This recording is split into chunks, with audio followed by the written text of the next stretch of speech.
2 Reis, verso 4.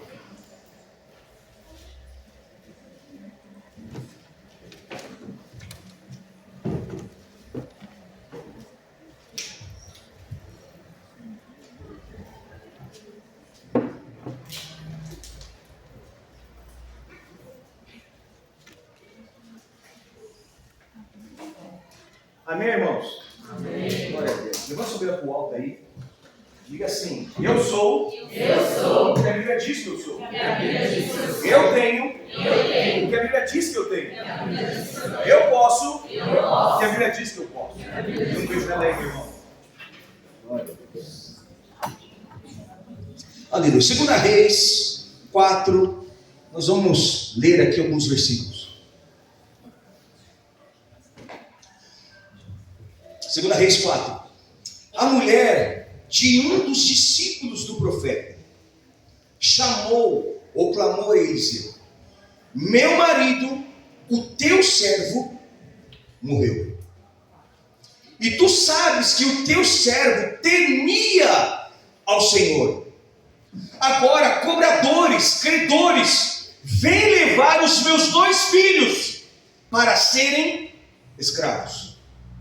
Respondeu Eliseu: como poderei eu ajudar-te? Dize-me, o que tens em tua casa? Diga casa. E ela disse: tua serva não tem nada em casa, além de uma vasilha de azeite. Disse-lhe Eliseu: vai, pede emprestada vasilhas a todos os teus vizinhos, vasilhas vazias, e peça muitas vasilhas. Depois entra, fecha a porta sobre ti e sobre os teus filhos, e derrama o azeite em todas as vasilhas, e as separe, as que tiverem cheias. E foi embora e fechou a porta sobre si e sobre os teus filhos. E esses lhes diziam as vazias, e esses davam as vazias, e elas as enchiam. Quando todas as vasilhas estavam cheias, disse-lhe ela ao seu filho: traga-me mais vasilhas. Ele, porém, respondeu: não há mais vasilha nenhuma. Então parou o azeite. E foi ela e fez saber ao homem de Deus. E ele disse: vai, vende o azeite e paga a tua dívida. Tu e os teus filhos vivereis do que sobrar. Queridos, é uma história extremamente interessante. E Deus me chamou muita atenção porque uma família tinha perdido uma pessoa muito importante. Uma pessoa que gerenciava os bens, trazia o alimento, e a palavra fala que aquele homem servia a Deus. O que eu entendo com isso, queridos? Que todos nós, todas as famílias, em um momento vai passar por uma crise existencial.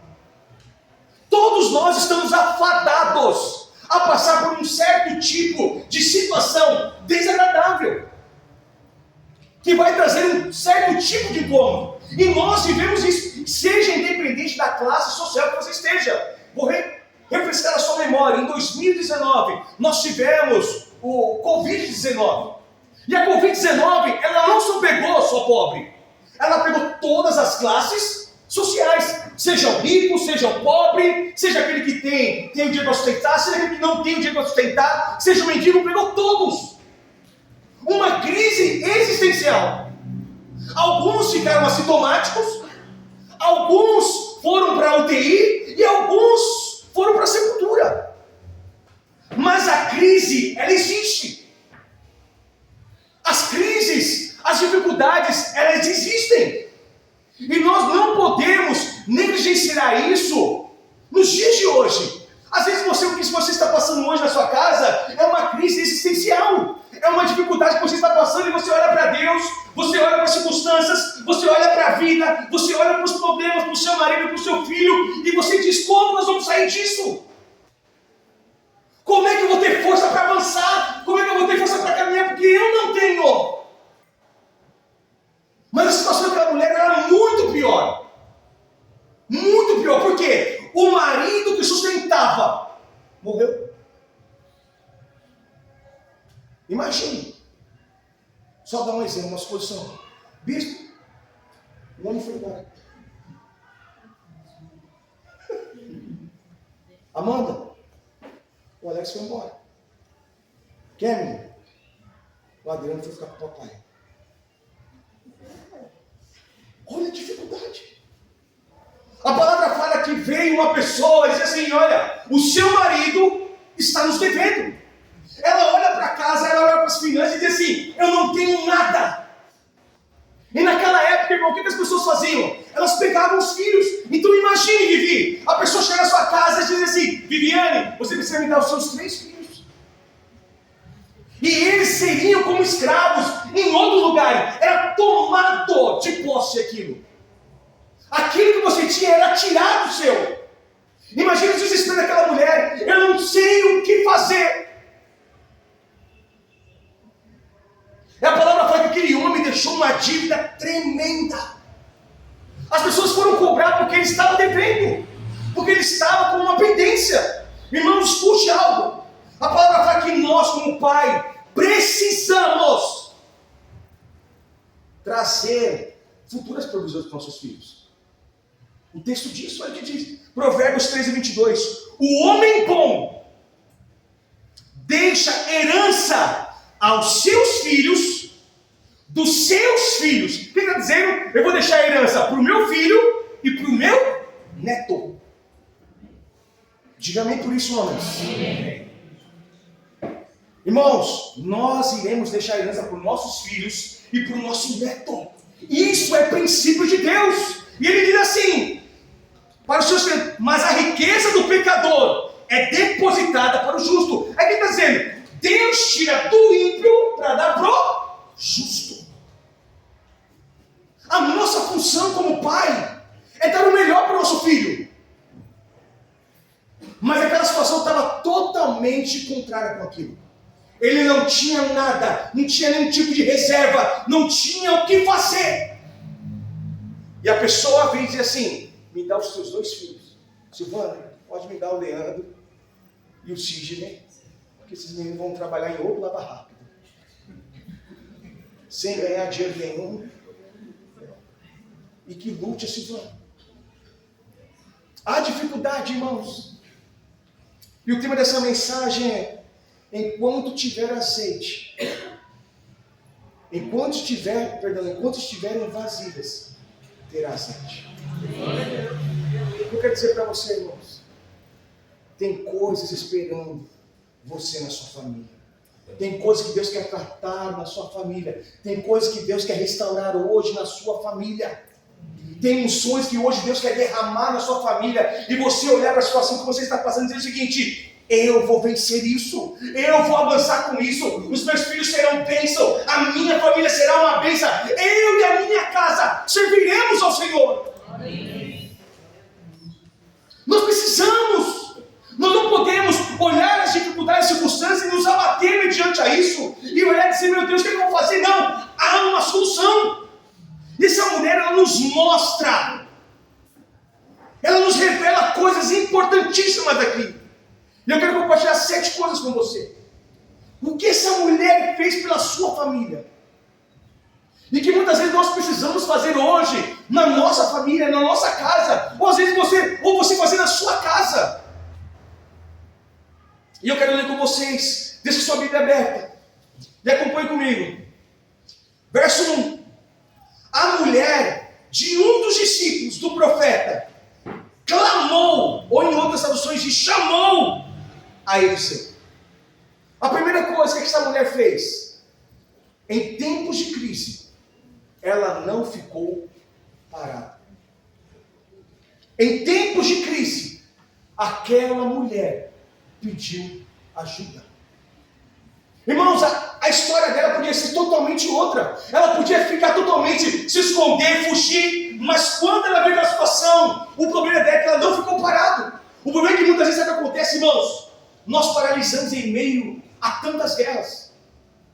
Nós paralisamos em meio a tantos desafios. E a gente olha para o desafio e diz: caramba, é muito grande, eu não vou conseguir vencer.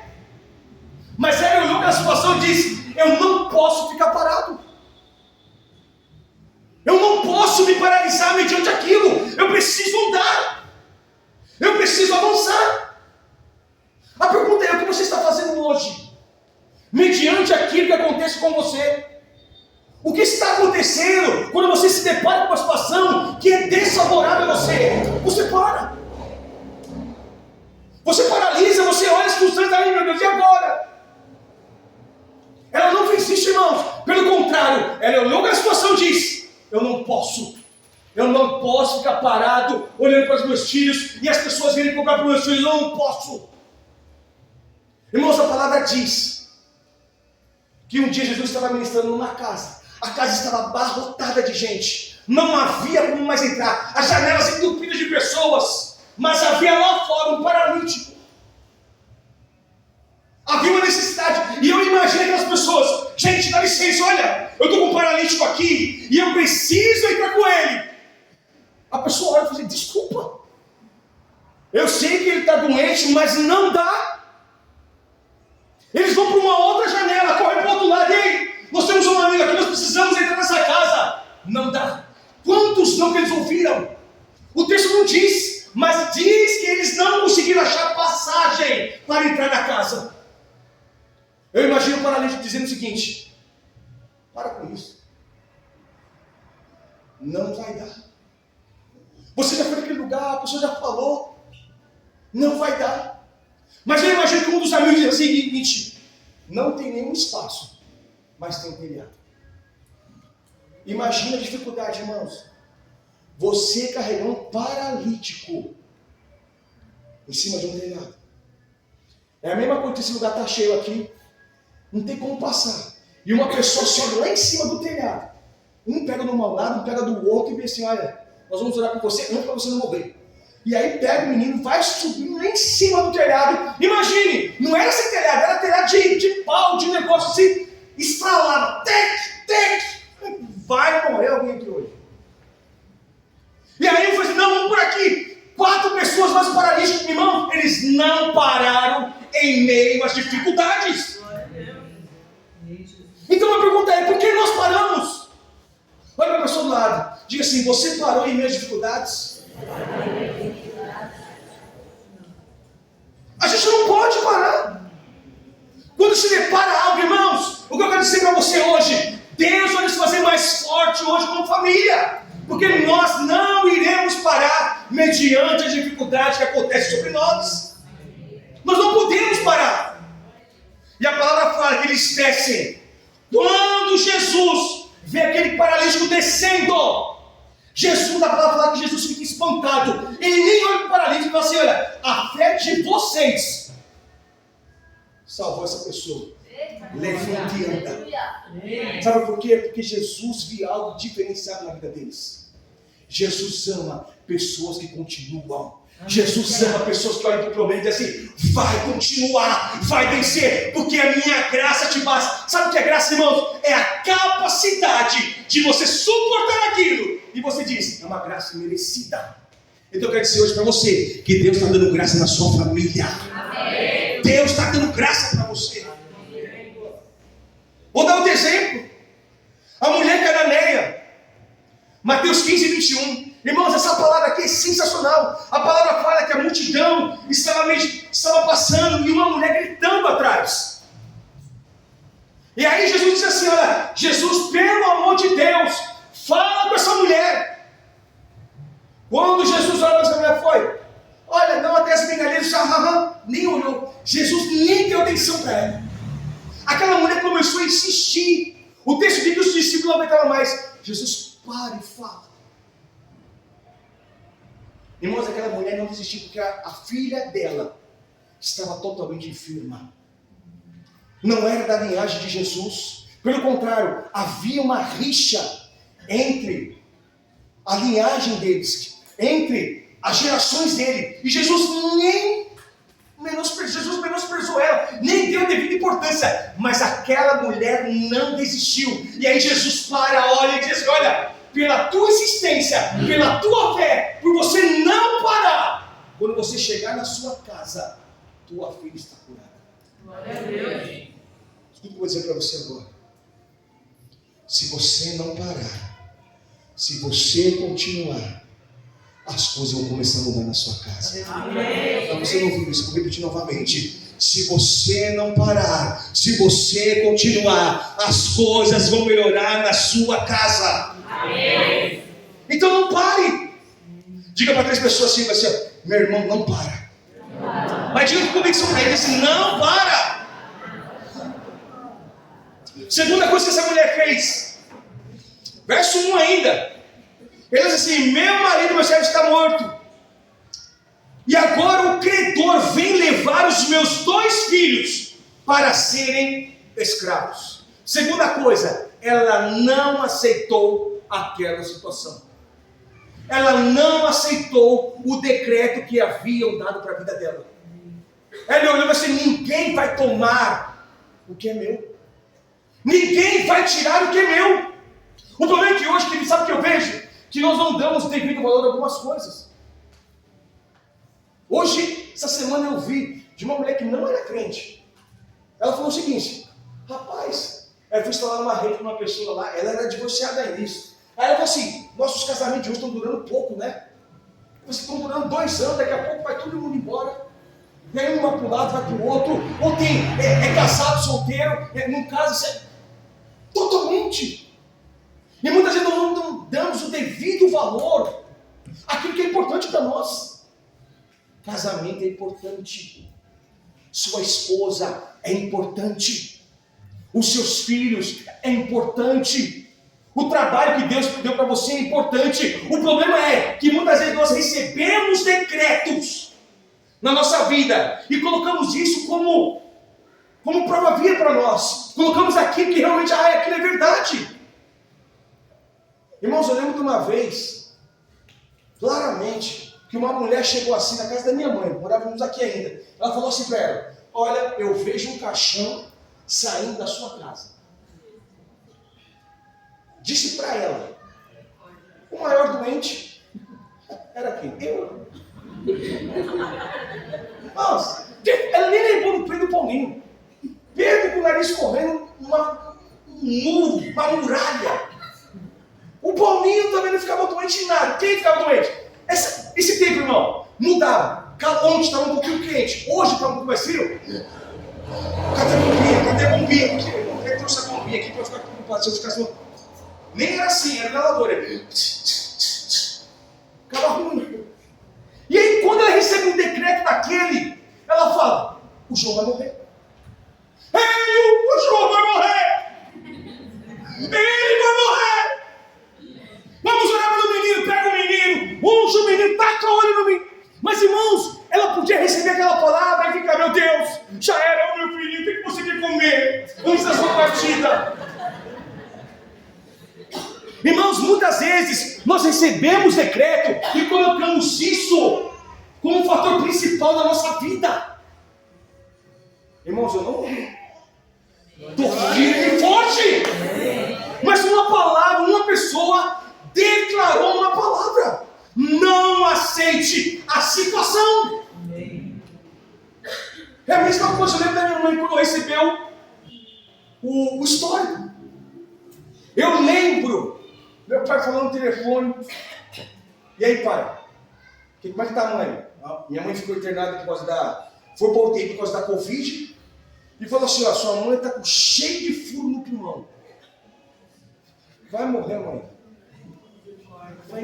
Recebeu uma senhora: não, o negócio é grave, é sério.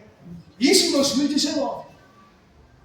Eu falei: meu Deus do céu. Aí eu pensei: leigo, cheio de furo no pulmão, como é que ela está respirando? Meu Deus, meu Deus, meu Deus. E o médico falou assim: olha, leva ela daqui, sai correndo para algum lugar, porque nós não sabemos. 2019. Que nós estamos do ano? 2023. Ela está firme. As pessoas olham para ela e dizem: o que você tem? Irmãos, é a graça de Deus. Não aceite a situação. Nós não podemos aceitar decretos que as pessoas dizem para nós. Nós não podemos. Aquela mulher não aceitou de jeito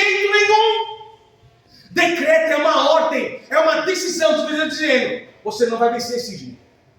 Diga misericórdia, Sidney. Você não vai vencer, Tito. Tem pessoas que decretam isso para a nossa vida, para a nossa casa, e muitas vezes nós tomamos posse daquilo. Pare de tomar posse de coisas negativas. Pare de tomar posse das coisas que não condiz com a sua família, não condiz com os princípios da palavra.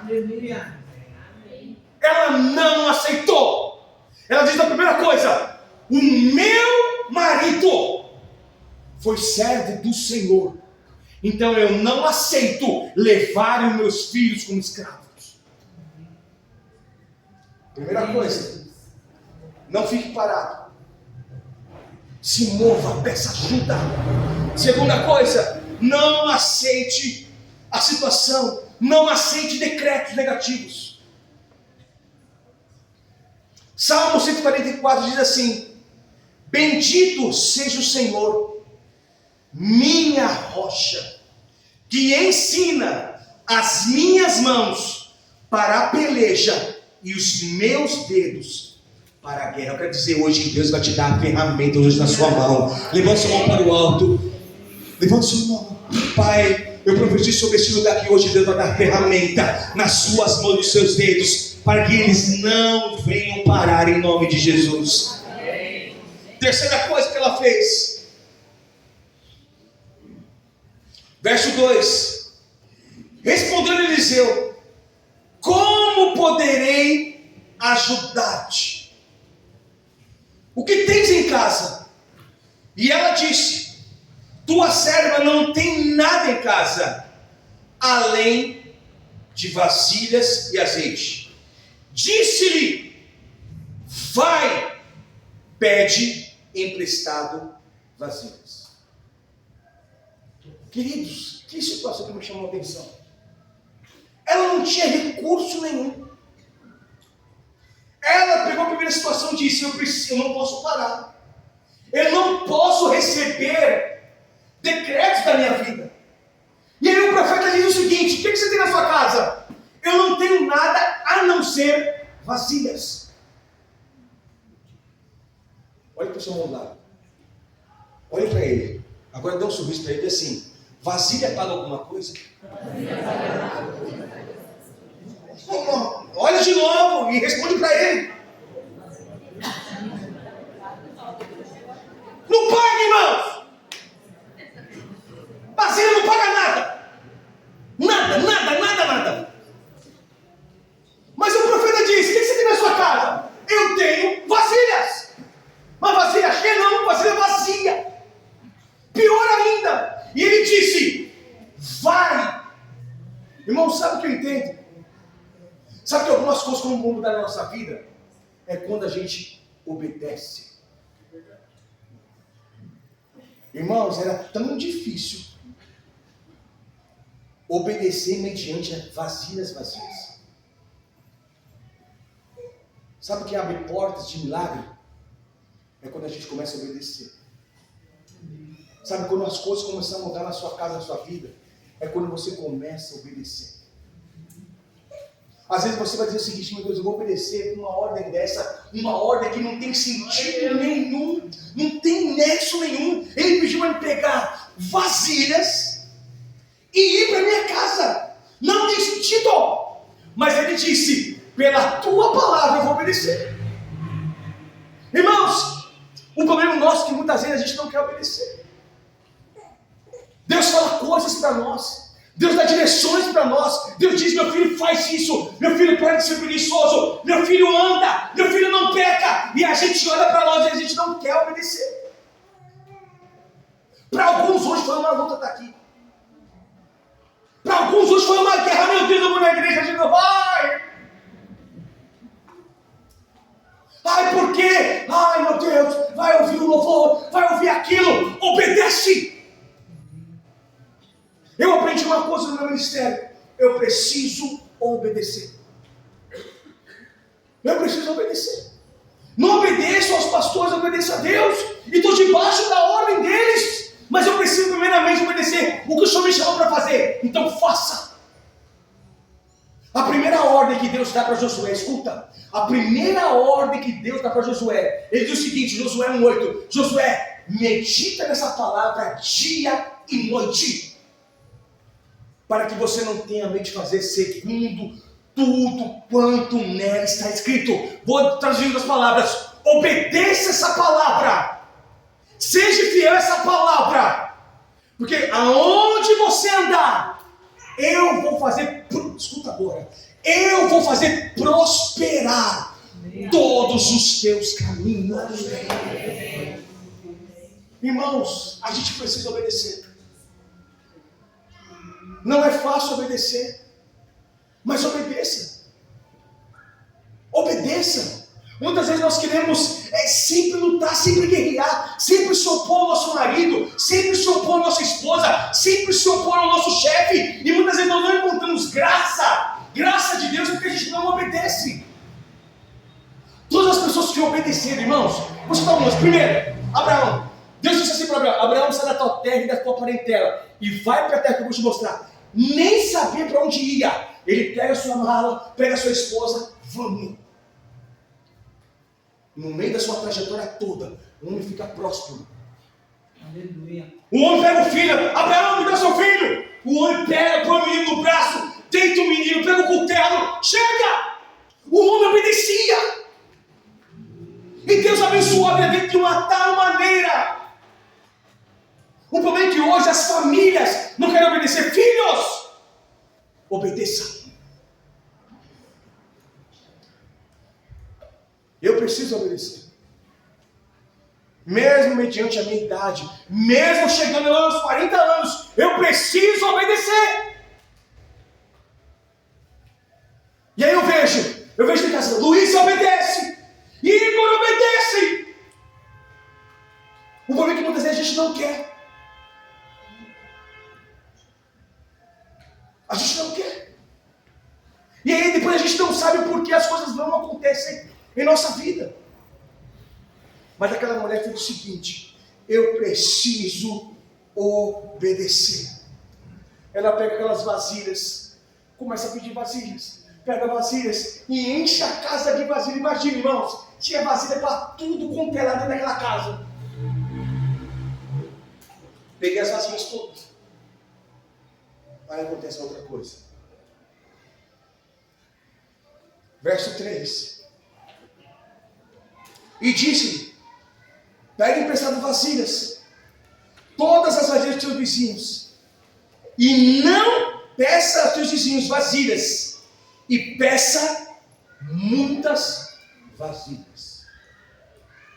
Ele não pediu: pega uma vasilha, pegue duas vasilhas. Ele falou o seguinte: peça muitas vasilhas. Eu entendi algo aqui, irmãos. Irmãos, o que Deus queria fazer daquela família, e o que Deus quer fazer daquela família, é que Deus estava preparando eles viverem um milagre. Deus estava preparando aquela família a viver algo extraordinário. E ele disse assim: não peça pouca, peça muitas. Eu quero dizer algo para você: Deus vai fazer vários milagres na sua família. Deus vai fazer coisas sobrenaturais na sua família. Deus não vai consertar só uma coisa, não. Deus vai consertar várias coisas. Deus precisava consertar várias coisas. Uma vasilha não resolveu o problema dela. Ela precisava ainda ter um sustento. O milagre dela não era só uma, duas. Eram vários milagres, várias coisas para se mudar. E quando Deus quer fazer algo, meu irmão, Ele restaura por completo. Ele não restaura as coisas pela metade. Ele restaura tudo. Então se prepara, que vai vir muita coisa boa para sua casa. Vai vir muita coisa boa para sua família. Vai vir muita coisa boa para você, meu irmão. E por isso nós vemos aquele testemunho: pastor, eu vivi algo sobrenatural. Como, irmã? Irmão, olha, meu trabalho mudou, meu chefe me deu um salário melhor, eu consegui trocar de casa, consegui trocar de carro, o meu filho conseguiu ir na escola particular. Irmãos, são várias coisas. O problema é que muitas vezes a gente não se prepara para isso. Mas eu quero dizer que hoje Deus está preparando famílias para viver coisas boas. E isso vai se refletir na vida dos nossos filhos. Você que é pai, levanta a sua mão. Levanta a sua mão. Diga assim: eu abençoo a vida dos meus filhos. Eu abençoo a vida dos meus netos.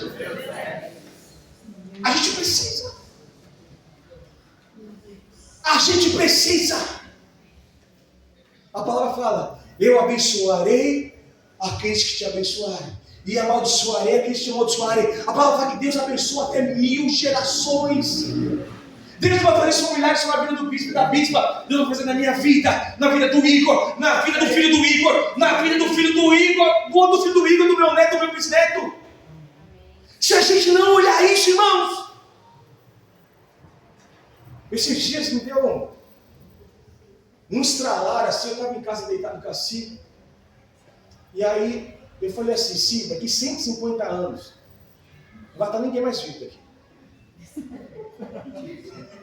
Deitado assim, mano, oxe, não vai estar mais ninguém. Nenhuma das pessoas desse prédio vai estar vivo.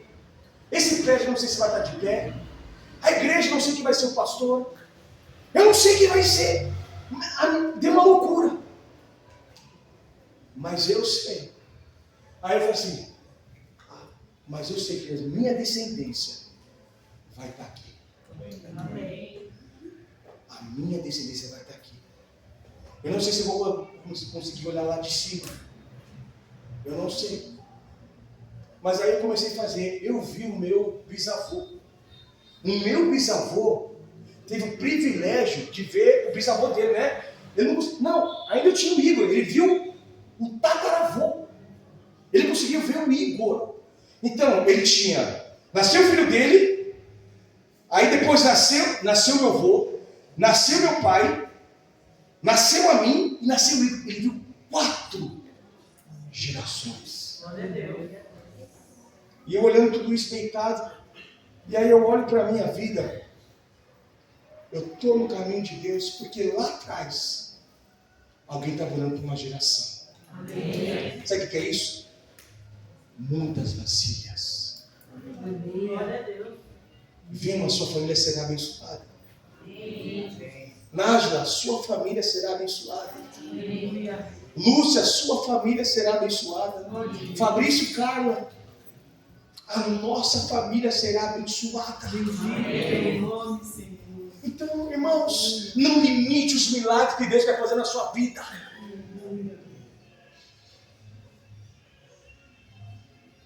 Primeira coisa, ela não ficou parada. Segunda coisa, ela não aceitou aquela situação. Não aceitou os decretos. Terceiro, ela precisou obedecer. Quarto, ela estava preparando para viver o sobrenatural, os milagres. E quinto, que esse é duro, irmãos. Verso 5. Ela foi embora e fechou a porta sobre si e sobre os seus filhos. Quinta situação que a mulher fez: fecha a porta. Olhe para o seu irmão e diga assim: fecha a porta. Irmãos, quando Deus falou isso para mim, sobre fechar a porta, é que muitas vezes a nossa família, às vezes é um livro aberto. Nós deixamos qualquer situação entrar dentro da nossa casa. Deixamos qualquer situação ou problema entrar na nossa casa e nós não fechamos a porta. A palavra fala, o texto diz, até anotei aqui. Jesus nos ensina a fechar a porta dos quartos. Mateus 6 diz assim: mas tu, quando orares, entra na tua casa, entra no teu aposento, fecha a porta do teu quarto e ora ao teu pai que está em secreto, e ele te recompensará publicamente. Amém. Não é individualmente, não é ela, publicamente. Todos verão aquilo que Deus fez na sua vida. Mas antes daquilo acontecer, ele diz: fecha a porta do teu quarto. Tem muita porta aberta. Nós estamos dando muito acesso para muita porta, irmãos. A gente não consegue às vezes viver coisas sobrenaturais, sabe por quê? Porque a nossa porta é escancarada. Irmãos, a palavra fala, a palavra diz, 2 Reis 4:32, que um rei chamado Ezequias. Ele recebe uma comitiva da Babilônia. A palavra fala que ele recebe ele com o maior prazer. E aí ele começa a mostrar a grandeza do reino de Israel. Tudo. O profeta chega para ele e diz assim: ei, Ezequias, o que o Senhor mostrou aqui no povo? Eu abri todas as portas da casa. Olha o que diz o texto quando ele abre as portas. Só peguei um pedaço. 2 Reis 4, 32, 33. E chegando Eliseu a casa. Não, não é esse daqui não. Olha o que ele diz aqui. 2 Reis 20, 12. Diz que... Eu preciso ler, queridos. Espera aí. 2 Reis 20, 12. Eu vou só ler aqui, só para você entender.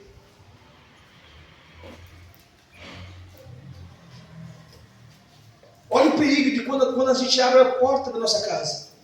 Nesse tempo enviou Merodach-Balaque, filho de Baladã, rei da Babilônia. Um povo totalmente desconhecido de Israel. Um povo que você vai conhecer lá na frente. Que Sadraque, Mesaque e Abednego foram levados para lá. Por causa disso aqui. E ele diz assim: enviou cartas e pedidos de Ezequias, porque ouvira que Ezequiel estava doente. Ezequias recebeu os mensageiros e lhe mostrou toda a casa do tesouro. A prata, o ouro, as especiarias, os melhores azeites. Ele mostrou tudo que era bom do seu palácio, de arma, tudo que havia nos seus tesouros. Presta atenção agora. Coisa alguma que não lhe mostrasse em seu palácio, e nem de todo o seu domínio. Então o profeta Isaías veio a Ezequias e lhe perguntou: que disseram aqueles homens e de onde vieram? Respondeu Ezequias: de um país muito distante, vieram da Babilônia. Me perguntou o profeta: o que viram na tua casa? Vou tirar o palácio. O que viram na tua casa? Respondeu Ezequias: tudo. Tudo que havia em meu palácio eles viram. Coisa alguma, nenhuma coisa há nos meus tesouros que eu não lhe mostrasse. Agora presta atenção no que o profeta disse. Então disse Ezequias, então disse Isaías a Ezequias: ouve a palavra do Senhor. Vem dias em que tudo que houve em teus palácios, que os teus pais entesouraram até o dia de hoje, será levado para a Babilônia. Diga misericórdia. Sabe o que é isso, irmãos?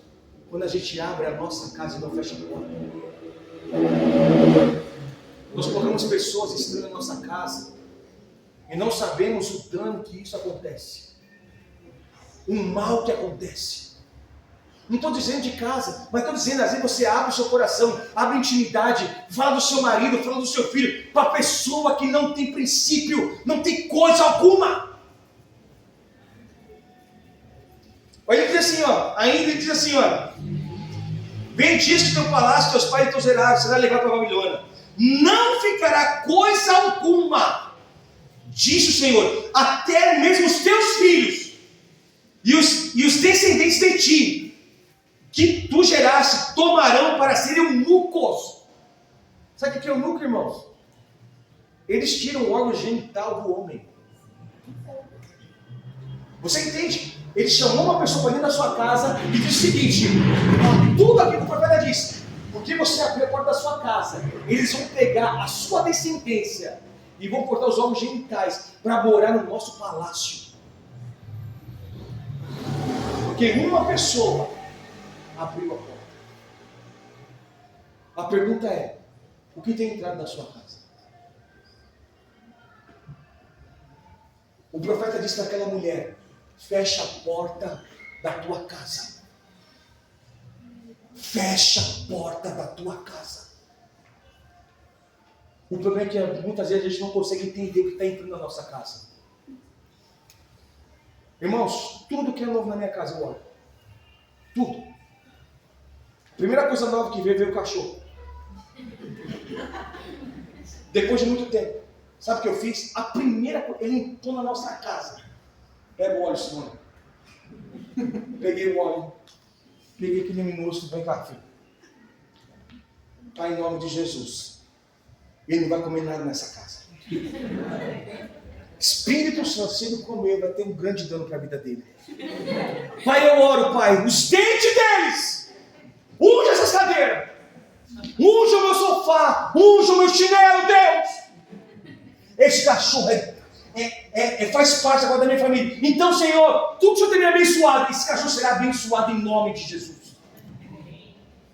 Irmãos, muitas vezes a gente pega coisa e não ora. A gente não faz nada disso. Irmãos, sabe o que aconteceu? Ele não comeu nada.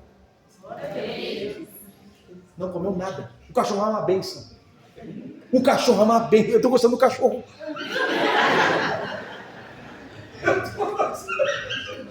Meu Deus, eu estou gostando do meu Groot. Eu sou o Groot. Eu estou gostando do meu cachorro. Meu cachorro é uma bênção. Ele chega todo feliz. Eu estou assim, meu Deus, que serviço ruim. Ele tem a campainha. Vem cá, eu estou aqui. Eu olho o cachorro, meu Deus. Meu cachorro é uma bênção. Glória a Deus. Não cai pela cara, desculpa a palavra, mas não faz nada pela cara. Ele aprendeu, o meu lugar é aqui. Eu falo para ele, Groot, fica aqui. Ele fica, irmãos. É uma bênção! Mas por quê? Porque eu não permito coisa entrar na minha casa. Eu tenho princípios de Senhor, eu abençoo. A gente precisa, irmãos, portas fechadas, isso que eu vou dizer agora. Portas fechadas geram milagres. Portas fechadas geram coisas sobrenaturais, meu irmão. Geram, e eu vou mostrar para você. A palavra fala que Eliseu orou por um filho de uma sulamita. A palavra fala que aquele menino ficou doente. Ele profetiza o seguinte: já que eu tenho, você vai ter um filho. Ela falou assim: não brinca comigo, você vai ter um filho. Ela é gerada o filho cresce. Mas um dia o filho fica doente, irmãos. Ela falou o seguinte: ei, vai atrás do profeta. A palavra fala que ele chama o profeta e diz assim: olha, coloca o menino. A palavra fala que quando Eliseu chega, ele sobe no quarto. Sabe a primeira coisa que ele faz? Ele fecha a porta. Irmãos, tem um poder extraordinário quando nós fechamos as nossas portas, quando nós não damos brechas. Coisas sobrenaturais começam a acontecer na nossa casa. A palavra fala que ele tenta sobre o menino e ele começa a orar. A palavra fala que aquele menino estava morto. Eu imagino que quando ele abre a porta, irmãos, imagine, a mãe lá de fora, o profeta fechou a porta, não havia o que fazer lá dentro. A mulher não tinha acesso de entrar. Por quê? Porque quando eu fecho a porta, irmãos, eu tenho um secreto com Deus.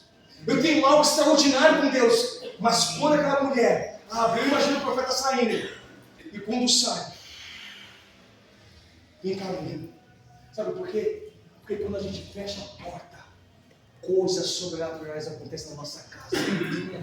Eu quero dizer que hoje será uma noite sobrenatural sobre a sua família, sobre a sua casa. Porque hoje é dia de nós fecharmos portas, irmãos. Hoje nós não podemos permitir entrar na nossa casa, derrubar a nossa casa, falar coisa da nossa casa. Nós não podemos. O próprio Jesus disse: fecha a porta do teu quarto. O próprio Jesus nos disse, porque lá Ele vai te recompensar publicamente quando eu fecho a porta do meu quarto, irmãos. O problema é que a nossa vida, isso aqui, irmãos, Facebook, Instagram, parece que tudo nós queremos mostrar. Tem coisas que devem ser curtidas e tem coisas que devem ser vividas, compartilhadas. É só eu e ela. Eu conto coisas aqui superficiais, irmãos. Coisas superficiais, mas coisas eu não conto. Por quê? Porque só eu e ela vivem. Só eu e meu filho vivem. O problema é que nossa vida, a nossa casa parece que é um livro aberto. Ai, preciso contar de tudo. Ai, hoje foi isso. Ai, hoje foi aquilo. Hoje foi aquilo. Para! Para de contar sua vida para as pessoas. Conta para Deus, irmãos. Fala para Deus. Fecha a porta e diz assim: Senhor, eu estou com esse problema. O Senhor sabe o que eu estou vivendo. Então muda a minha situação. Diga para 3 pessoas: fecha a porta da sua casa. Diga para 3 pessoas, diga com convicção, diga assim: fecha a porta da sua casa, irmão.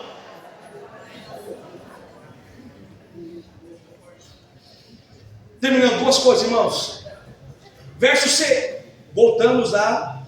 2 Reis, verso 4. Pode voltar, irmão. Quero que você leia a Bíblia aí, irmãos. 2 Reis, verso 4.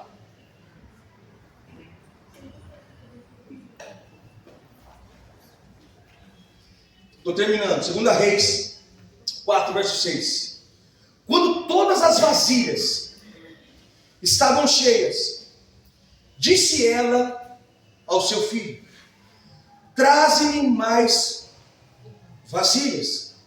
Ele, porém, respondeu: não há mais vasilha nenhuma. Então o azeite parou. Irmãos, coisa que começa a acontecer. Escuta o que ela precisou fazer, irmãos.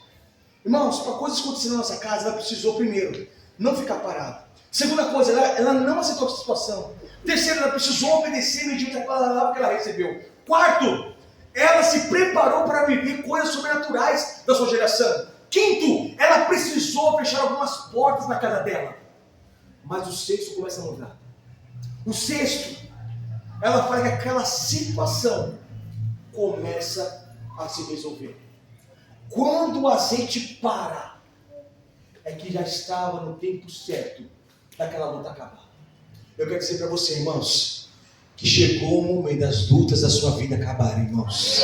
Chegou o momento de alguma situação que você está vivendo há anos acabar e dizer: olha, acabou. Eu não quero mais viver isso. Chega!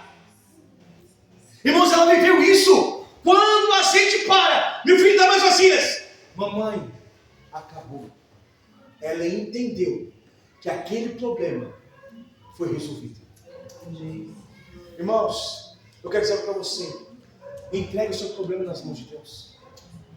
Só Ele pode resolver esse problema. Só Ele pode mudar essa situação na sua vida. E Ele pode dar um ponto final. Pare de tirar pontos finais na sua vida. Deixa Deus dar um ponto final na sua vida. Esse problema aqui já era. Esse problema aqui já resolvi. Essa ponta aqui já era. Irmãos, e viva coisas sobrenaturais. E última coisa. Verso 7. E foi ela, e fez saber ao homem de Deus. E ele disse: vai, vende o azeite e paga a tua dívida. Olha o que diz agora: tu e os teus filhos vivereis do que sobrar. Irmão, foi tanto azeite, foi tanta coisa boa que Deus derramou, que ela pagou as dívidas. E diz o profeta que ela viveria do resto. Ela não precisaria mais trabalhar. O que eu entendo com isso, irmãos? Que Deus quer dar vida e abundância para as famílias. Que Deus quer abençoar as famílias. Que Deus quer derramar algo grandioso na sua casa, irmãos. O intuito de Deus não é que você viva simplesmente sofrendo. Não é isso. O que Deus quer é que você viva coisa extraordinária. Viva uma vida em abundância. Como diz João 10:10, o ladrão veio para matar, roubar e destruir. Mas eu, Jesus, vim para trazer vida e vida em abundância. Deus tem coisa para entregar na sua vida. Deus tem coisas maravilhosas para entregar para a sua casa, para o seu filho, para o seu marido, irmãos. É essa vida abundante que Deus quer. Eu imagino, irmãos, ela não tinha nada, mas ela chega, ela começa a ir na mercadoria, nos mercados. Olha, eu tenho azeite do melhor azeite que tem. Irmão, ninguém tinha aquele azeite que ela tinha, porque era o melhor, era um azeite vindo do céu. As pessoas viam aquele azeite: eu quero isso, eu quero aquilo, eu quero aquilo. Eu imagino o filho correndo, pegando vasilhas, correndo, pegando. Ela chega para o credor e diz o seguinte: olha, a minha dívida está paga, os meus filhos serão meus. E ela diz: eu vou vender mais. E ela vende. E ela diz assim: eu imagino ela sentando na sua casa. Ninguém mais vai te dar minha paz. Glória a Deus. Porque o meu Deus me deu vida em abundância. Eu não preciso mais trabalhar, porque o Deus supriu todas as minhas necessidades. É isso que Deus quer fazer hoje na sua casa, irmão. É isso que Deus quer fazer na sua família. Irmão, nós passaremos por luta, passaremos.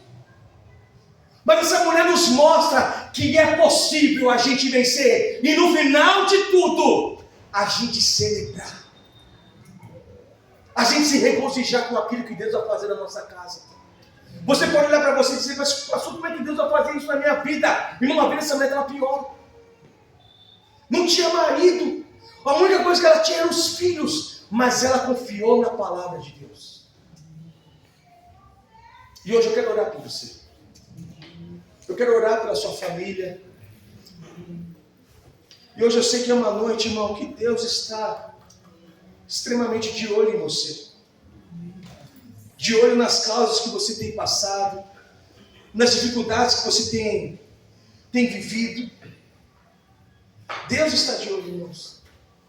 E Deus não desistiu de você. Nós temos um longo caminho para percorrer ainda. Nós somos ainda uma geração muito jovem. Temos muita coisa que passar. Mas essa mulher nos ensina que quando chegar a dificuldade, a gente não pode parar. E quando chegar a dificuldade, a gente não pode aceitar a situação numa boa. E quando chegar as dificuldades, a gente precisa obedecer à voz de Deus. E quando chegar as dificuldades, a gente precisa fechar a porta do quarto e não permitir que coisas sempre para nos dominar. Então hoje, irmãos, hoje é uma noite de a gente fechar portas que tem trazido dano para nós. Se coloque de pé.